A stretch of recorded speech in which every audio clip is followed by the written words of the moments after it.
بسم اللہ الرحمن الرحیم۔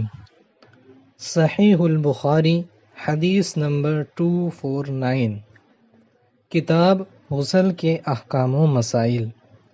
باب غسل سے پہلے وضو کر لینا چاہیے۔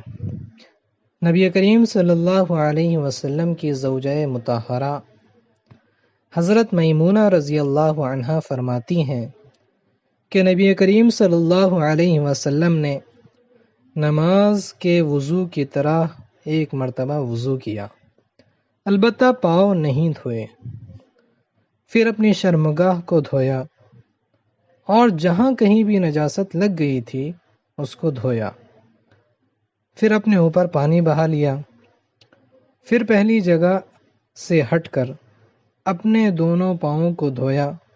آپ کا غسل جنابت اسی طرح ہوا کرتا تھا۔ صحیح البخاری حدیث نمبر 249۔